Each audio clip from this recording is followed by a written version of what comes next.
അപ്പച്ചനും അമ്മച്ചിയും ഒന്ന് മുന്നോട്ട് വരണം.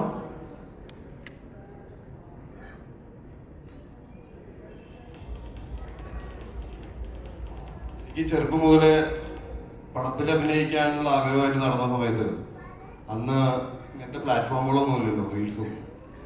അപ്പോൾ സ്കൂൾ യുവജനോത്സവങ്ങൾ, അതായത് സ്കൂൾ യുവജനോത്സവങ്ങളിൽ നിന്ന് സംവിധായകർ നടന്മാരെ സിനിമയിലേക്ക് എടുത്തു. മോനിഷ, വിനീത്, അതൊക്കെ കേട്ടിട്ടാണ് ഞാൻ മോണാക്റ്റും കഥാപ്രസംഗമൊക്കെ പഠിക്കാൻ തുടങ്ങിയത്. അന്ന് മുതൽ എന്നെ പഠിച്ചിരുന്ന ഉണ്ണികൃഷ്ണൻ ചേട്ടനാണ്. പൊന്നാനിയിൽ നിന്ന് വന്നിട്ടുണ്ട്. ഉണ്ണികൃഷ്ണന്റെ മോണാക്ട് കിട്ടുക എന്ന് പറഞ്ഞാൽ അന്ന് കുട്ടികളെല്ലാവരും മത്സരിക്കും. ഉണ്ണികൃഷ്ണന്റെ മോണാക്ട് കിട്ടുകയാണെങ്കിലേ മത്സരിക്കുള്ളൂ. മാതാപിതാക്കൾ മത്സരിക്കും ഉണ്ണികൃഷ്ണന്റെ മോണാക്ട് കിട്ടാൻ വേണ്ടിയിട്ട്. അപ്പോൾ ഉണ്ണികൃഷ്ണൻ അവിടുത്തെ ഒരു രാഷ്ട്രീയ പ്രവർത്തകനാണ്. സൈക്കിളിൽ ഡെയിലി ചവിട്ടി വന്ന് നമ്മളെ മോണാക്ട് പഠിപ്പിച്ച്, ആദ്യം എന്നെ മലയാളം പഠിപ്പിച്ചു. മലയാളം എനിക്ക് അറിയില്ല, ഞാൻ ഇംഗ്ലീഷ് മീഡിയത്തിലാണ് പഠിച്ചത്. ഇംഗ്ലീഷ് അറിയാത്ത കാരണം അവിടെ നിന്ന് പുറകെ. അവസാനം മലയാളത്തിൽ എന്നെ ഒന്ന് ചേർന്നു 9ാം ക്ലാസ്സിൽ.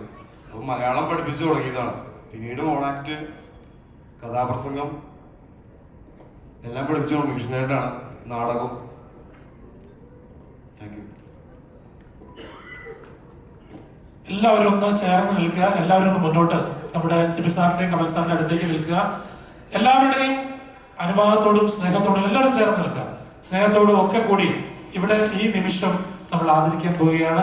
100 സിനിമകൾ പൂർത്തിയാക്കുന്ന നമ്മുടെ പ്രിയപ്പെട്ട ഷൈൻ ചേട്ടനെ നമ്മൾ ആദരിക്കുക. എല്ലാവരും ചേർന്നേക്ക് ഫോട്ടോ എടുക്കാനുള്ളതാണ്.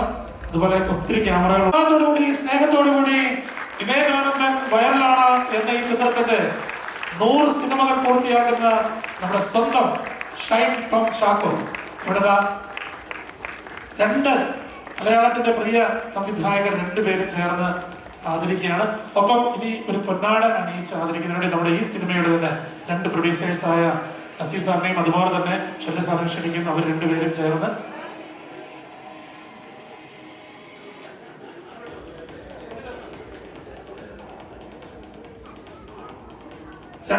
ചേർന്ന് പൊന്നാട അണിയിച്ചുകൂടി ചേട്ടനോട് ചേർന്ന് ആദരിക്കുന്നു.